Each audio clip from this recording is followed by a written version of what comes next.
You're listening to Tech Innovator, the podcast dedicated to cutting-edge technologies brought to you by the IEEE Techverse of Sri Lanka.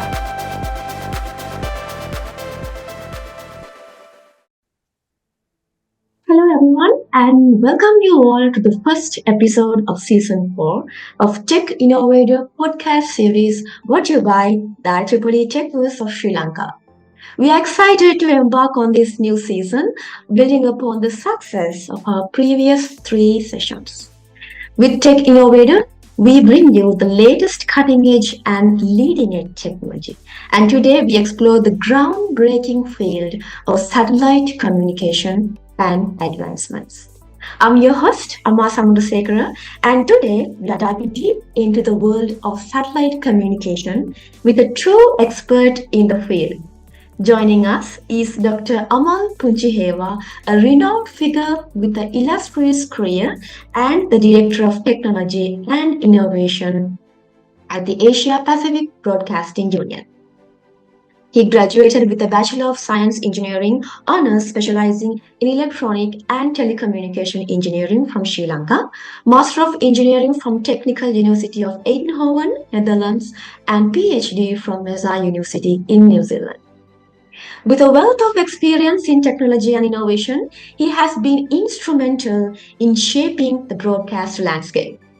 His contribution to the World Broadcasting Union technical community and ITU broadcast related technical activities speak volumes about his expertise.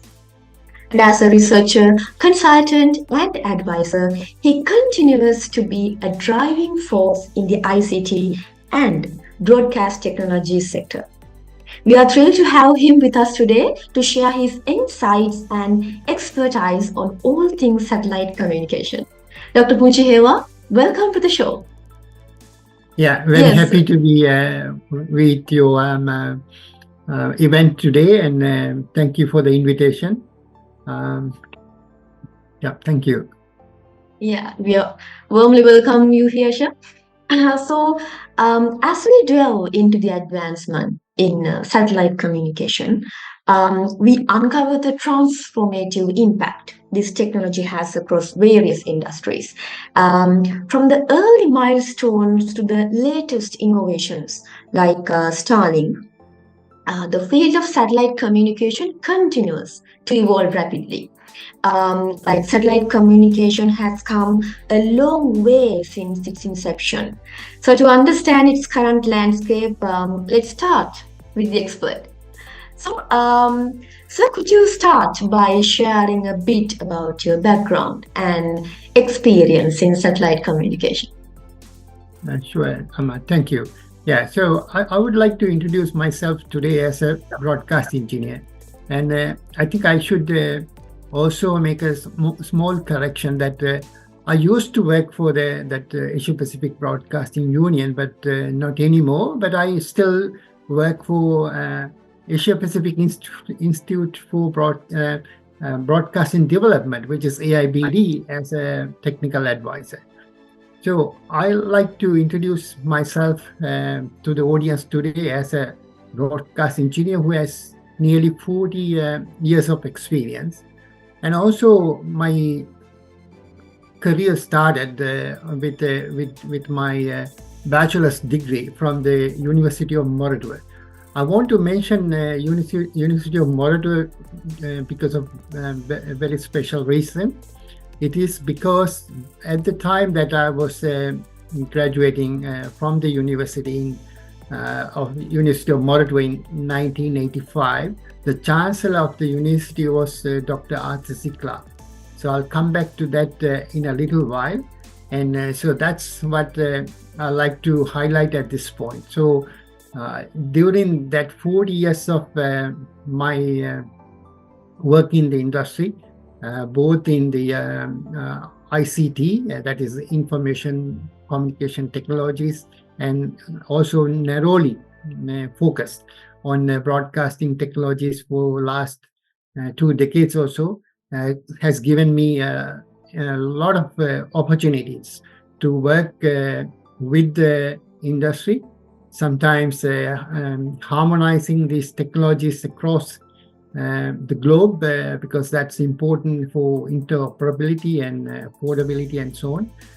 And so I also had an opportunity, like when I worked for that the Broadcasting Union, I also served as in an honorary position as the vice chair of what's called the World Broadcasting Union's Technical Committee. So that's give a lot of opportunities to meet people from the globe, even at that time in the last decade, to work with them to harmonize these technologies across that. So that's how I would like to introduce myself, Amaa. Thank you.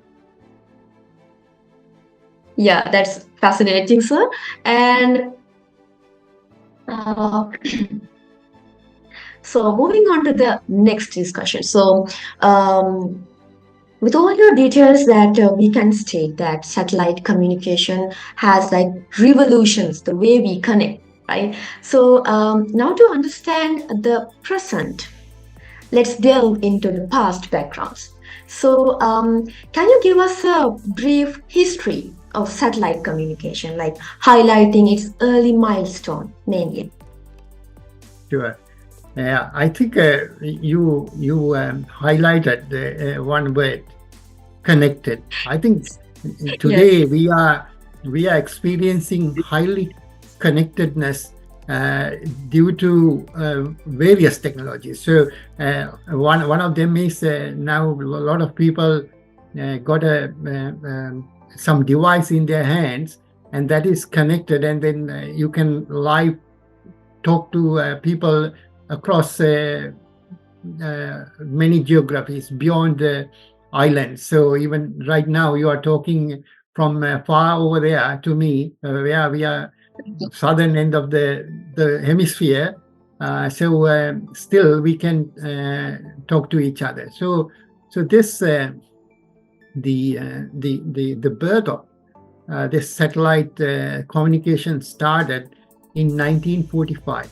So in 1945, a person called Arthur C. Clarke, as we now call Sir Dr. Arthur C. Clarke, he wrote an article to what is called a wireless world. So it's like now we do research as researchers, or even as practitioners, we research and we publish case studies. So we publish in various scholarly journals, books, and so on. So those days there was this what's called the Wireless World, one of the well-known publication. So he wrote an article to that one about what we call these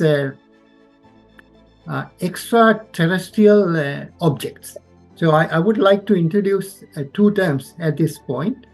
When some communication origination or something happens on the ground, we call it is terrestrial. It's happening on the ground.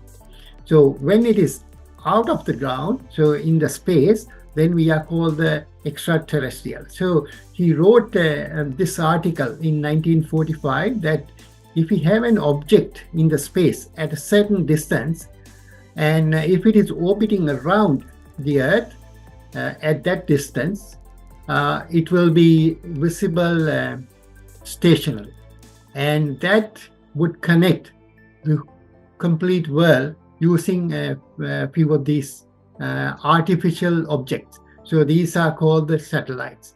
So the satellite, if you go to a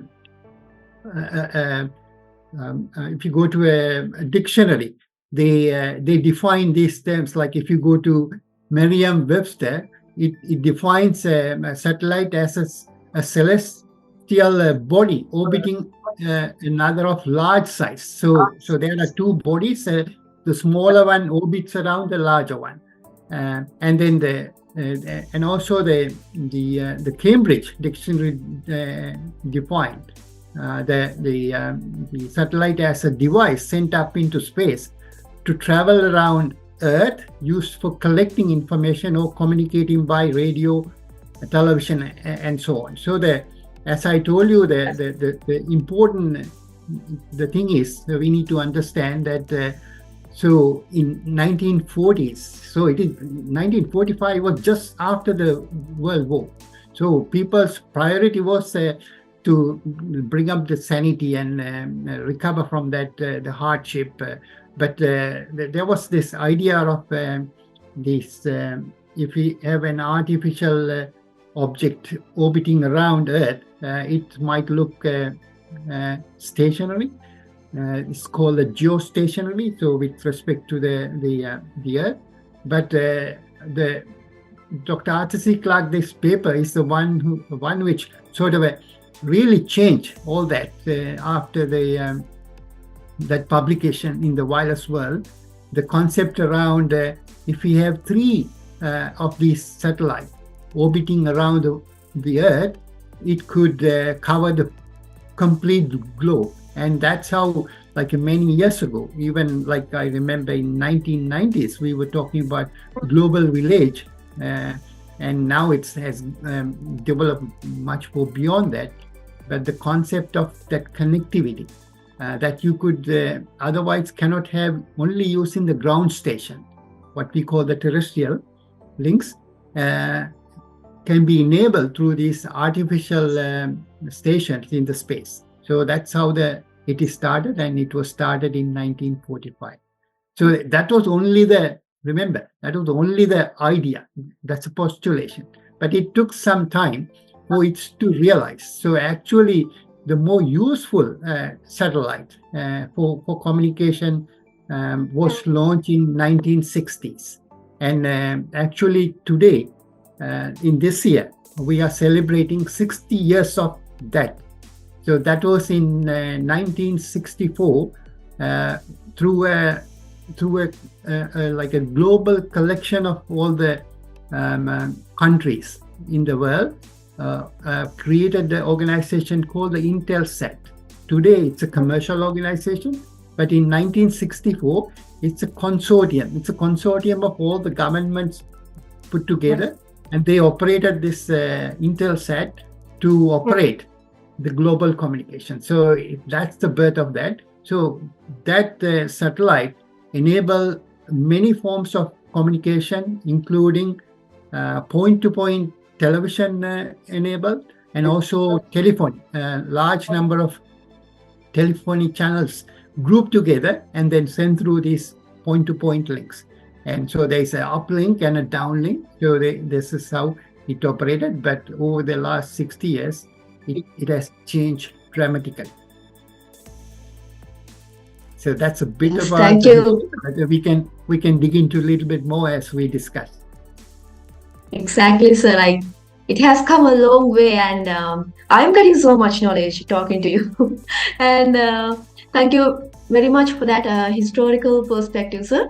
And moving forward, we have seen a wave of innovation, like from miniaturization of satellites leading to broader coverage, to the incredible accuracy of satellite-based navigation systems like GPS, and also software-defined radios are adding a layer of flexibility to the communication needs. Can you elaborate on some of these advancements and how they have impacted different industries, sir? Yeah. So, yeah, as I told you, now we have come across last 6 decades, over the 60 years, many developments. So as you and most of people would understand that the technological advancement today are quite rapid. It's not like in the past.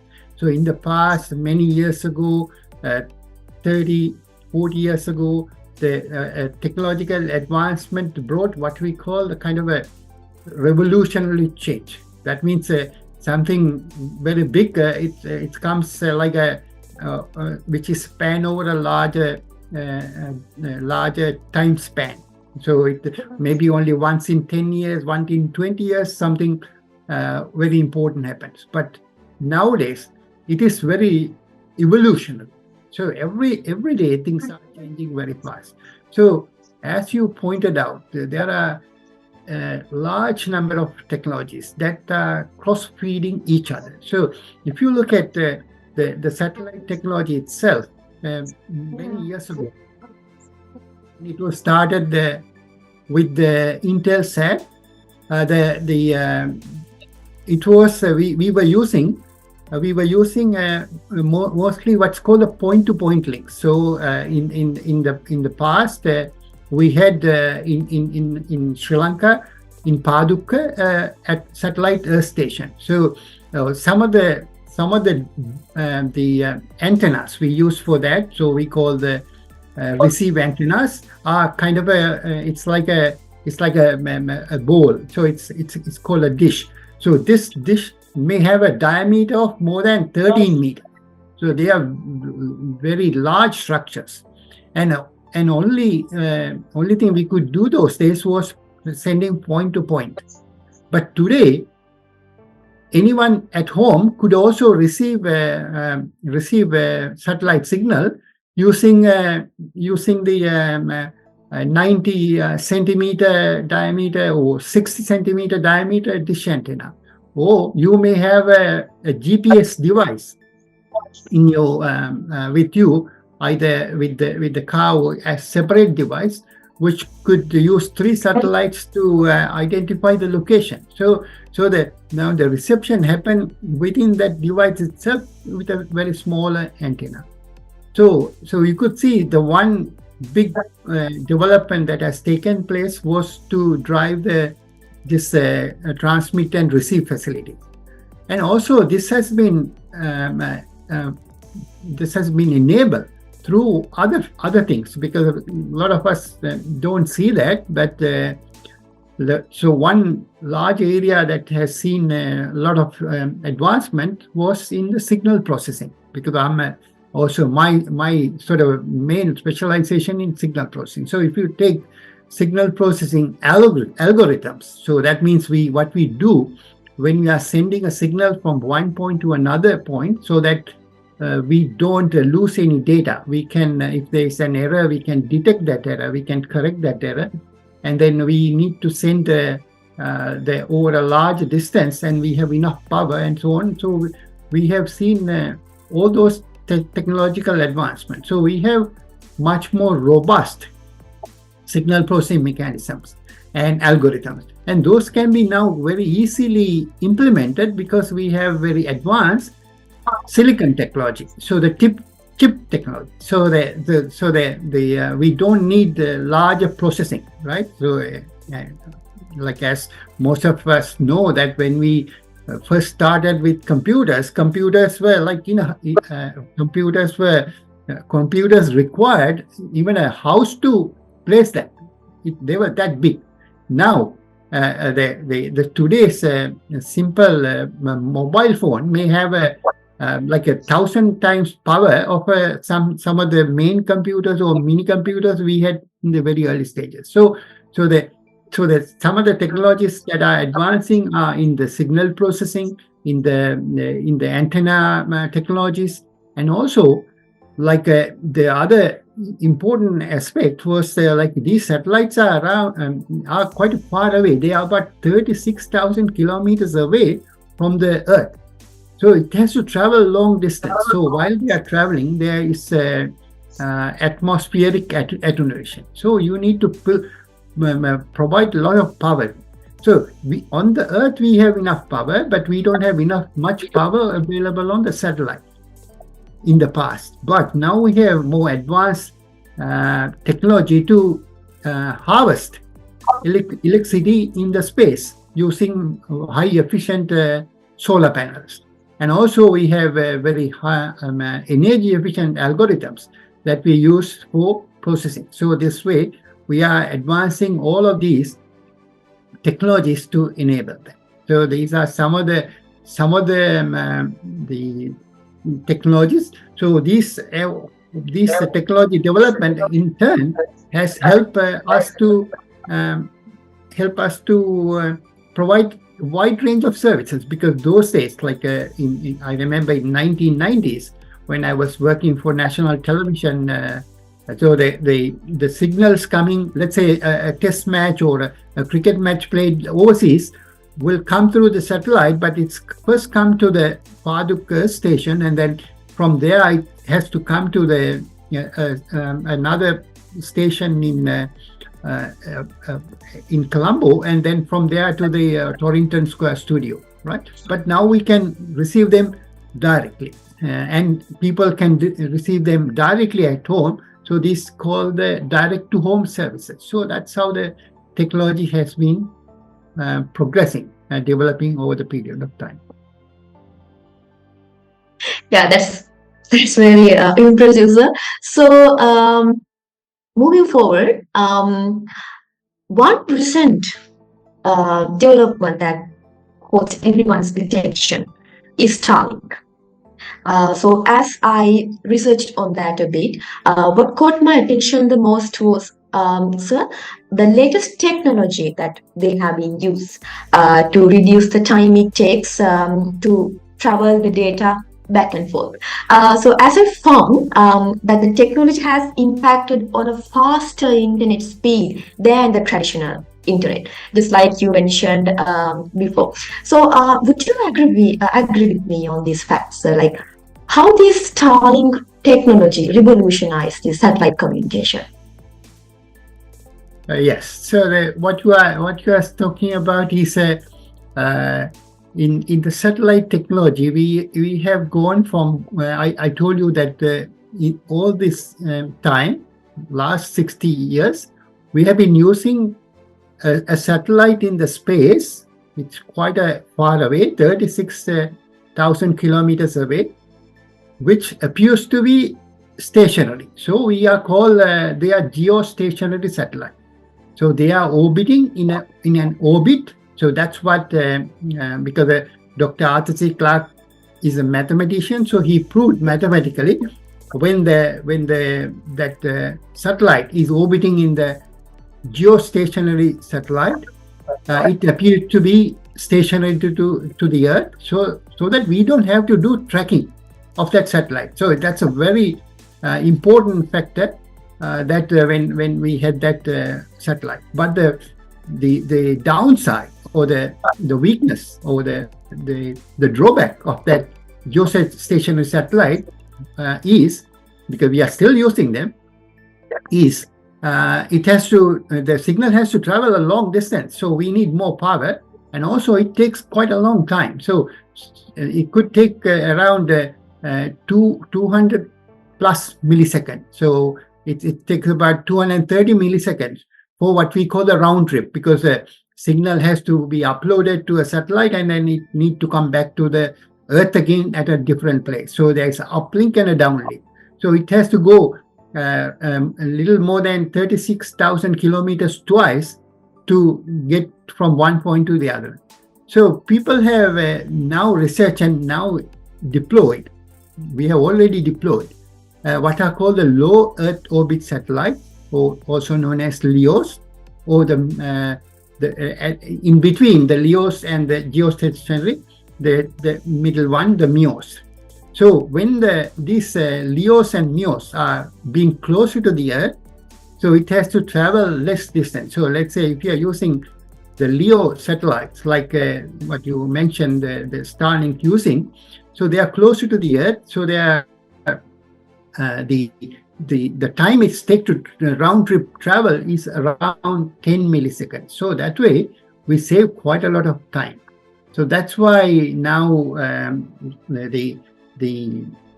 like traditionally ISPs or internet service providers, they used as we call the backhaul or the larger core network all over the world, the fiber, and they used to some extent satellite, but not very much. So now where you cannot draw a fiber, we are now deploying the satellite for that. So that's where what you mentioned, Amaa, that the internet service providers are trying to use the satellite for internet satellite services. So they are providing internet services but using satellite. So the advantage of using the satellite in this case is where you cannot draw a fiber, you can reach there.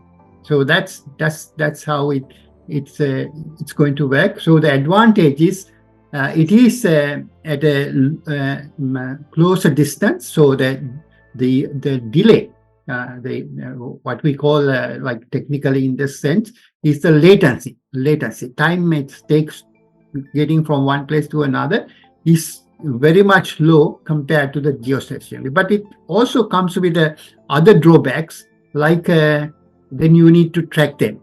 For that, you asked earlier the question of what are the other technological advancement happening. So we can address that bit of a tracking issues we using what we call the steerable antenna arrays. So the antennas, we don't have to physically move, we can steer them, we can move them electronically. So that's how again we use that technology. Yeah, well, Starlink is certainly a game changer here. So another interesting trend is the emergence of smaller satellites, just like again you mentioned it. So just like I mentioned about the miniaturization of satellite before, there are variety of trends towards smaller satellites like CubeSats and nanosatellites, and they have a considerable impact on the industry as well. So I'd like to discuss about this more as well, sir. Yeah, definitely.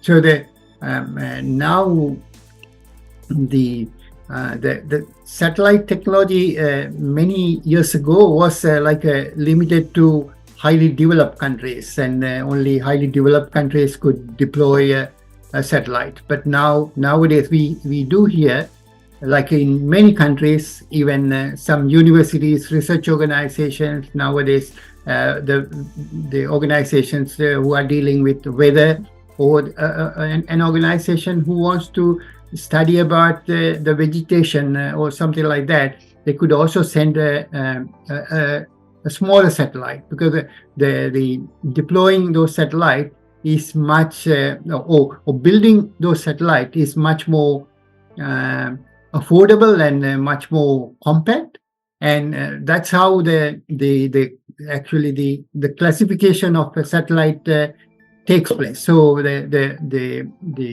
weight of the satellite will determine the class, the different type of satellite. So sometimes you may have heard the cube satellite, the miniature satellite. So there are, like, depending on the weight category, there are so many satellite, and also the launching some of those satellites to various orbits is quite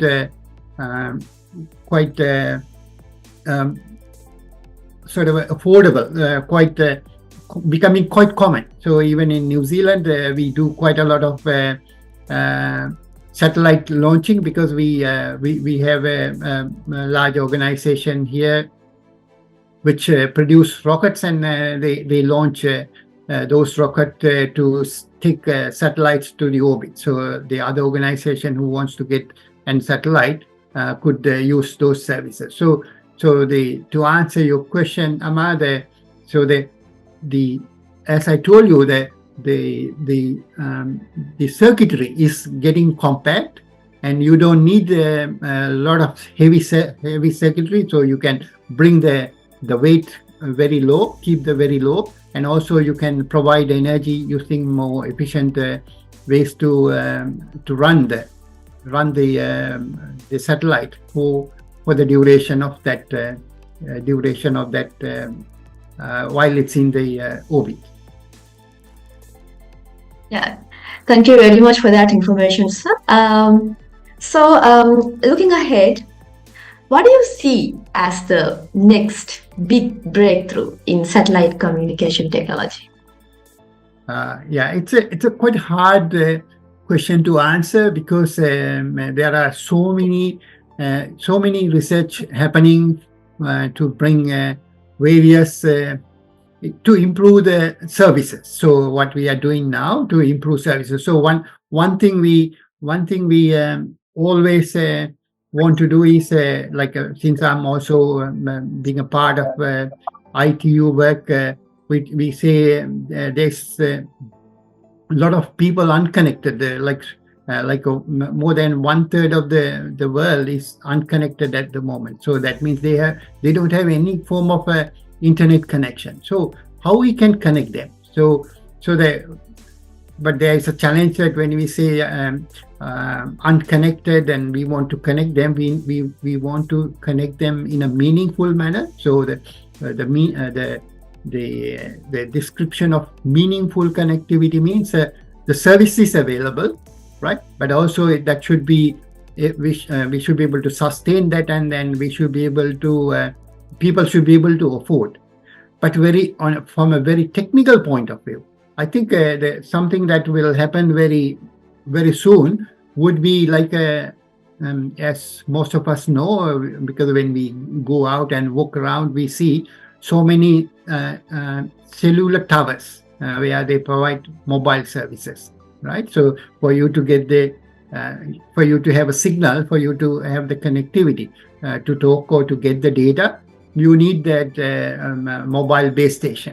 So you see them. So they are on the ground. So that's what I told you about the terrestrial. But the extraterrestrial ones are the ones in the space. So where you cannot build a tower, the best would be to have that extraterrestrial station. So I see this will be the next big thing, becoming common and affordable. So it is technically possible today. Technically, service is available, but people cannot afford at this moment. So it is true for the Starlink as well, because you ask about the Starlink. So in the world, there are a number of organizations. Starlink is one of them. So the other one is called OneWeb. So that's in UK. So they are all trying to offer the LEO-based, low Earth orbit-based satellite services around the world. But the problem is you need heavy investment for you to get the hardware that is required for you to receive the signal and to uplink the signal. So you need a dish and a processing box, which does it's like a gateway for your if you normally have a internet connection at home, so you have a modem at home. So you need something like that, and the dish for you to get this. So currently, two main the ones are the Starlink and OneWeb. They are quite expensive if you look at. So they may not be able to afford to an average person. So that will become more affordable in the coming years. So that's like so how I see that is like the way that we are connected today through internet to the device, but there's still if we go out to a place where there is no mobile coverage, then you are once again get disconnected, because it's not practical to have a mobile station in a park area, in a forest area, or but if it is from the outer space, then it can cover large area. So that's how even 1945, Dr. Arthur C. Clarke did see that. So that's I think the big thing that's going to happen. But we need to make sure that all that happen with some people for keeping everyone in mind, not the one who afford, but there are a lot of people who cannot afford. And also one important thing that I want to tell, because since I'm now currently work with that Asia Pacific Institute for Broadcasting Development, we advocate quite a lot about what's called the sustainability. So in those one of the key things in the sustainability is what's going to happen to this electronic waste, because we are very concerned about when we used to have geostationary satellite, only limited number of satellite we had. So we have about 600. But when you have a constellation for these Starlink or to the OneWeb, we are talking about 600, 1,000 plus. So there are large numbers. What's going to happen at the end of the life for that, right? So they're already in US by the Federal Communication Commission, FCC has laws they have revised. If they don't remove those debris, those old things, they will be fined. So I think we should have, while we are enjoying these wonderful technologies, we also need to make sure that we don't create sort of a problems for the future generation. So I can give an analogy to that. Let's say everyone get a vehicle, everyone use the vehicle, and then when it is not working, if you start dumping on the road itself, how can the future generation could drive on those roads, because those roads won't be accessible. So I think, so in a holistic approach, so that's how I would like to see all these developments. Yes. Thank you very much for that, sir. And we had a great discussion with you, Dr. Punchihewa, and we would like to know your perspective on IEEE Techverse Sri Lanka, sir. Oh yeah, no, I was really happy about when I heard about that after my that distinguished lecture in Sri Lanka. I got connected with most of you because I'm also part of IEEE. I'm a senior member and I'm a distinguished lecturer of IEEE Broadcast Technology Society. And also when I was attached to the university, I was a very active member promoting that. So I'm so happy to see what you are doing, and then even the work that you are doing, and in a more very professional way, because because I was the head of engineering at Sri Lanka Rupawahini Corporation, and so I know how the technology works, how we do the production, and the way all of you got together, set up this, and the way you do the recording, and then the preparation. It's really good to see, and also your initiative, where this podcast to educate the young generation, and not only to young, because it's been available for everybody, because the podcast is as a broadcaster, I would say it's a kind of complementary method of delivering radio. So we are not using the radio waves, but we are using the online to deliver that content to people, because nowadays most of the people are connected online through the broadband. So I really commend your work, and I congratulate for your hard work, and I wish all the very best for all the work, and I wish all the very best for your future career. Yeah. Thank you very much, Dr. Punchihewa, for sharing your expertise with us today and helping our audience to understand intricate advancements in satellite communication. So, listeners, we hope you enjoyed this episode. And if you are interested in learning more about the latest cutting edge technologies, stay tuned with us through our podcast platforms, Spotify, Apple Podcast, Anchor, and YouTube, as we have many more sessions lined up with you. Until next time, I'm Amaa Samarasekara from IEEE Techverse Sri Lanka, signing off from this episode.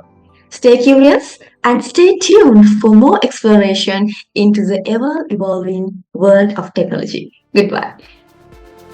Thank you. Goodbye.